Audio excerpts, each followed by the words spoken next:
Iranian foreign minister Abbas അരാക്ചിയുടെ ഒരു statement വന്നിട്ടുണ്ട്. The events this morning are outrageous and will have everlasting consequences. Each and every member of the UN must be alarmed over this extremely dangerous, lawless and criminal behavior എന്നാണ് പറഞ്ഞിരിക്കുന്നത്. അമേരിക്കയുടെ ആക്രമണത്തെ അപലപിക്കുക മാത്രമല്ല വളരെ അപകടകരവും criminal ആക്ടിവിറ്റിയുമാണെന്നാണ് വിദേശകാര്യമന്ത്രി പറഞ്ഞിരിക്കുന്നത്.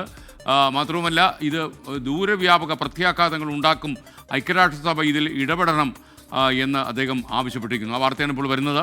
ഇനി ഈ വാർത്തയുടെ വിശദാംശങ്ങളിലേക്ക്. എതിർപ്പുകളെ തള്ളി ഇറാനെ ആക്രമിക്കാൻ ഇസ്രയേലിനൊപ്പം നേരിട്ട് കളത്തിലിറങ്ങിയ അമേരിക്ക ഇറാനിലെ 3 ആണവ കേന്ദ്രങ്ങളിൽ ഇന്നലെ മാരക പ്രകടശേഷിയുള്ള ബങ്കർ ബസ്റ്റർ ബോംബുകളുമായി അമേരിക്ക ആക്രമണം നടത്തി. ഇറാൻ തിരിച്ചടിക്ക് മുതിർന്നാൽ ശക്തമായ പ്രത്യാഘാതം നേരിടേണ്ടി വരും എന്നാണ് അമേരിക്കൻ പ്രസിഡന്റ് ഡൊണാൾഡ് ട്രംപിന്റെ അന്ത്യശാസനം. Our objective was the destruction of Iran's nuclear enrichment capacity and a stop to the nuclear threat posed by the world's #1 state sponsor of terror. Tonight I can report to the world that the strikes were a spectacular military success. Iran's key nuclear enrichment facilities have been completely and totally obliterated. Iran, the bully of the Middle East, must now make peace. If they do not, future attacks will be far greater and a lot easier. I want to thank and congratulate Prime Minister Bibi Netanyahu. We worked as a team like perhaps no team has ever worked before. And we've gone a long way to erasing this horrible threat to Israel. രാജ്യത്തോട് ചെയ്ത പ്രക്ഷേപണത്തിലാണ് ഇന്ന് രാവിലെ 7:30 മണി കഴിഞ്ഞ് American president ഇക്കാര്യം പറഞ്ഞത്. ഈ ആക്രമിച്ച സ്ഥലത്തൊന്നും ഇനി ഒന്നും ബാക്കിയില്ല എന്നുകൂടി അദ്ദേഹം പ്രസംഗത്തിൽ പറഞ്ഞു വെച്ചു.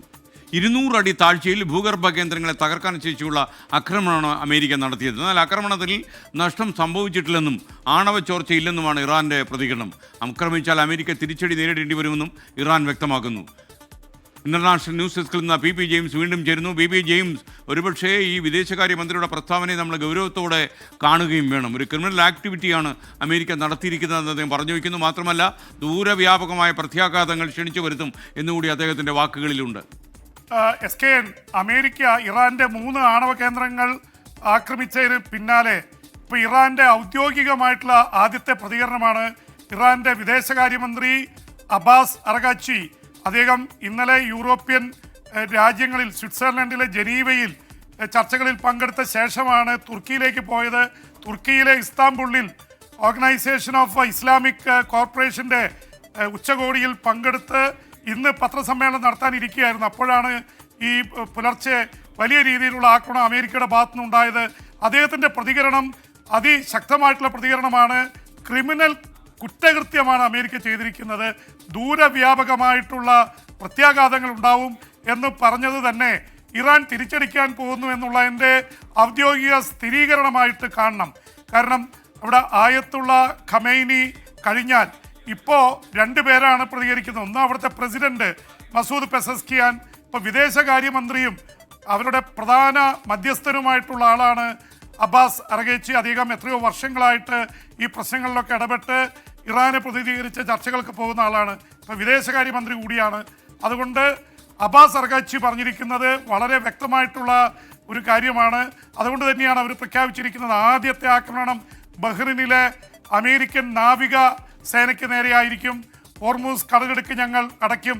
അങ്ങനെ അടയ്ക്കുന്ന അവസ്ഥയുണ്ടായാൽ SKN വല്ലാത്തതാണ്. കാരണം നമുക്ക് തന്നെ എണ്ണ വരുന്ന വഴിയാണ്, പ്രകൃതിവാതമൊക്കെ വരുന്ന വഴിയാണ്. ഇറാനിൽ നിന്ന് നമ്മൾ എണ്ണ വരുത്തുന്നുണ്ട്. ഇറാനും ഇറാഖും സൗദി അറേബ്യയാണ് നമുക്ക് ഏതാണ്ട് 40% എണ്ണ തരുന്നത്. അതുകൊണ്ട് തന്നെ പെട്രോളിൻ്റെയും ഡീസലിൻ്റെയും വില കൂടുന്നുള്ള കാര്യത്തിൽ യാതൊരു സംശയവും വേണ്ട. എന്ന് മാത്രമല്ല റഷ്യയിൽ നിന്ന് 35%, 5% ആഫ്രിക്കൻ രാജ്യങ്ങളിൽ നിന്ന് വരുന്നത്. കൂടുതൽ റഷ്യയിൽ നിന്ന് എണ്ണ വാങ്ങിക്കേണ്ടി വരും. ഇറാൻ്റെ എണ്ണപ്പാടങ്ങൾ കത്തുകയാണ്. ആണവ കേന്ദ്രങ്ങളിൽ ഈ തരത്തിലുള്ള ആക്രമണം നടക്കുന്നു. അമേരിക്ക പറയുന്നത് സക്സസ്ഫുള്ളായിട്ട് അമേരിക്കൻ പ്രസിഡന്റ് അത് പറഞ്ഞു കഴിഞ്ഞു. 3 ആണവ കേന്ദ്രങ്ങളും തകർത്തു എന്ന് തന്നെയാണ് അവകാശപ്പെടുന്നത്. 200 അടി താഴേക്ക് പോകുന്ന ഭൂഗർഭ ബോംബ്, അതിന് GBU-57 എന്നാണ് അറിയപ്പെടുന്നത്. അത് B-2 ബോംബർ വിമാനങ്ങളിൽ മാത്രമേ ക്യാരി ചെയ്യാൻ പറ്റുള്ളൂ. കാരണം 30,000 പൗണ്ട് തൂക്കമുണ്ട്. അത് മലനിരകളിലെ പാറകളെ വരെ തുരന്ന്, കോൺക്രീറ്റുകളെ തുരന്നു പോകുന്നതാണ്. 200 അടി താഴ്ചയിലേക്ക് എത്തുന്ന ഇപ്പോഴത്തെ അമേരിക്കയുടെ അവകാശവാദം വെച്ചത് ആദ്യമായിട്ടാണ് ബങ്കർ ബസ്റ്റർ ബോംബുകൾ ഒരു യുദ്ധത്തിൽ പ്രയോഗിക്കുന്നത്. എന്തായാലും 3 ഇടത്തും ഇത് പ്രയോഗിച്ചുവെന്നും 6 B-2 ബോംബറുകൾ ഗുവാമിൽ നിന്നെത്തി. ഗുവാം എന്നുള്ള ദ്വീപ് ജപ്പാന്റെ അടുത്ത് കിടക്കുന്ന അമേരിക്കയുടെ ദ്വീപാണ്. അപ്പോൾ അത് ബിസൗറിയിൽ നിന്ന് ഗുവാമിൽ പറന്നെത്തി അവിടെ നിന്ന് ഇന്ധനം നിറച്ചാണ് ഇറാനിലേക്ക് അറ്റാക്കിന് വേണ്ടി പുറപ്പെട്ടത്. അവ തിരിച്ച് ഗുവാമിൽ തിരിച്ചെത്തി എന്നുള്ള റിപ്പോർട്ടുകളും വരുന്നുണ്ട്.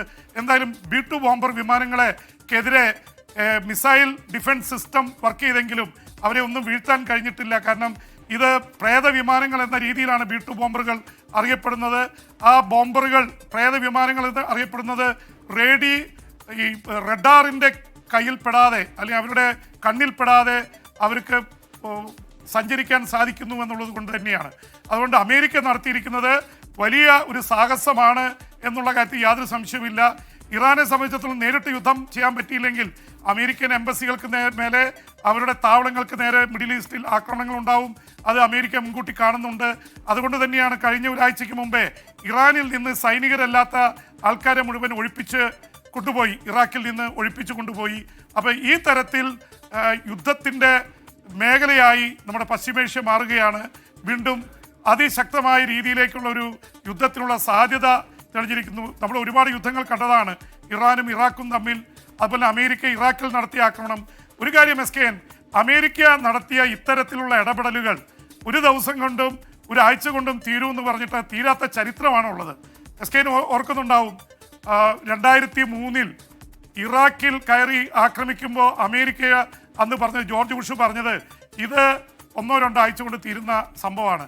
9 വർഷമാണ് അമേരിക്കയ്ക്ക് ഇറാഖിൽ യുദ്ധം ചെയ്യേണ്ടി വന്നത്. 4000 അമേരിക്കൻ സൈനികർ കൊല്ലപ്പെട്ടു, 100,000-ഓളം ഇറാഖികൾ കൊല്ലപ്പെട്ടു.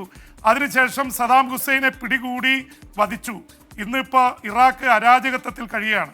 അഫ്ഗാനിസ്ഥാനിൽ 2001 സെപ്റ്റംബർ 11 അമേരിക്കയുടെ ന്യൂയോർക്കിൽ 2 ഇരട്ട ടവറുകൾ വിമാനമിടിച്ച് തകർത്തതിൻ്റെ പേരിൽ നടത്തിയ അഫ്ഗാനിസ്ഥാനിൽ അമേരിക്ക നടത്തിയ ആക്രമണത്തിൽ ഏതാനും ആഴ്ചകൾക്കുള്ളിൽ താലിബാൻ ഭരണത്തെ അവർ തകർത്തെറിഞ്ഞെങ്കിലും 20 വർഷം അവിടെ കാവൽ നിൽക്കേണ്ടി വന്നു.